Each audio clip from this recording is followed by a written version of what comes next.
एहतसाब अदालत ने नवाज शरीफ को वतन वापसी पर गिरफ्तारी से रोक दिया। तोशाखाना केस में नवाज शरीफ के वारंट गिरफ्तारी मुअत्तल। एहतसाब अदालत इस्लामाबाद ने महफूज फैसले में कहा, नवाज शरीफ 24 अक्टूबर को पेश न हुए तो वारंट बहाल हो जाएंगे। जज मोहम्मद बशीर ने नवाज शरीफ की दरख्वास्त वारंट मुअत्तली मंजूर की।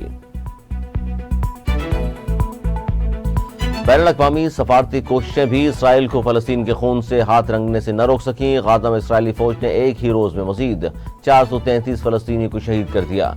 शहीद होने वाले फलस्तीनियों की तादाद 4000 के करीब हो गई। इसराइली बर्बरियत में बच्चों, औरतों समेत अब तक 13,000 से ज्यादा फलस्तीनी जख्मी हो चुके।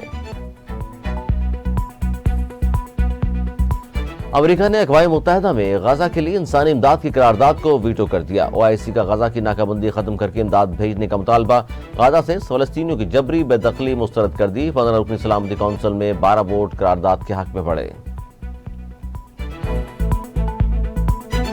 हमास और हिजबुल्लाह के हमलों के नतीजे में इसराइल ने 2000 अमवात की तस्दीक कर दी। हमलों में जख्मी होने वाले इसराइलियों की तादाद 4500 से ज्यादा हो गई।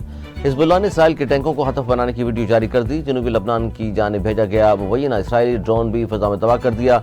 लबनान की मज़ाहमती तंजीम ने इसराइली फौज की जासूसी आलात को भी निशाना बनाया। लाहौर की इंसदाद दहशतगर्दी की अदालत ने साबिक पुलिस इंस्पेक्टर आबिद बॉक्सर का 7 रोज का जिस्मानी रिमांड मंजूर कर लिया। अदालत ने आइंदा समाअत पर तफ्तीशी अफसर से रिपोर्ट तलब करके आबिद बॉक्सर को दोबारा 26 अक्टूबर को पेश करने का हुक्म दे दिया। आबिद बॉक्सर को पुलिस एहलकार से राइफल छीनने और पुलिस हिरासत से मुबैना फरार के मुकदमे में पेश किया गया था। पाकिस्तान पीपल्स पार्टी के चेयरमैन बिलावल भुट्टो जरदारी ने नून लीग के कायद नवाज शरीफ के हवाले से वाज़ेह कह दिया। कहते हैं, आम इंतखाबात सिर्फ एक शख्स की वजह से रोके गए हैं। गुज़िश्ता 16 माह की इत्तेहादी हुकूमत के दौर ने हमें सिखाया कि पाकिस्तान को लंदन से नहीं चलाया जा सकता।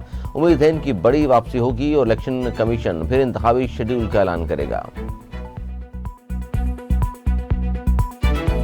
अवामी मुस्लिम लीग के सरबराह शेख रशीद के लापता होने का केस अदालत पुलिस को 26 अक्टूबर तक बाजियाब कराने का हुक्म दे दिया। पुलिस की जानिब से शेख रशीद की बाजियाबी के लिए मजीद मोहलत की इस्तदा मंजूर। Lahore high court Rawalpindi bench ने कहा, आइंदा तारीख तक साबिक वज़ीर दाखिला को बाजियाब कराया जाए।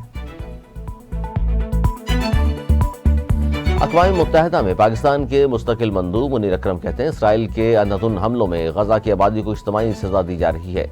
अस्पताल पर हमला जंगी जुर्म, इंसानियत के खिलाफ जुर्म है। गाजा फौजी मुहासरे में वहाँ बिजली, पानी और इंसानी इमदाद बंद है।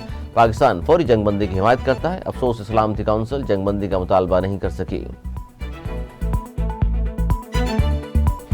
तुर्क सदर रजब तय्यब एर्दोगान का गाजा की सूरत हाल से मुताल्लिक मगरिब के रवैये पर रद्द-ए-अमल का इजहार। कहते हैं, इसराइल फलस्तीन कशीदगी में मगरिब आग पर तेल छिड़कने के सिवा कुछ नहीं कर रहा। अक़वाम मुत्तहिदा की सलामती कौंसिल अपनी जिम्मेदारी निभाने में नाकाम रही। आलमी मीडिया मुतअस्सिबाना नशरियात से कत्लेआम की पर्दापोशी कर रहा है।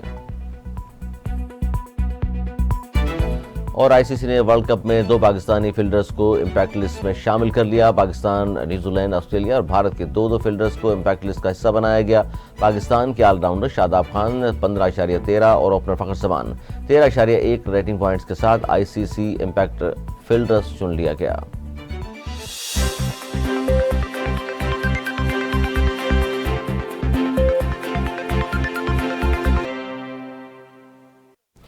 हेडलाइंस आपने मुलाहिजा की, खबरें तफसील के साथ होंगी इस ब्रेक के बाद। हमारे साथ रहिए।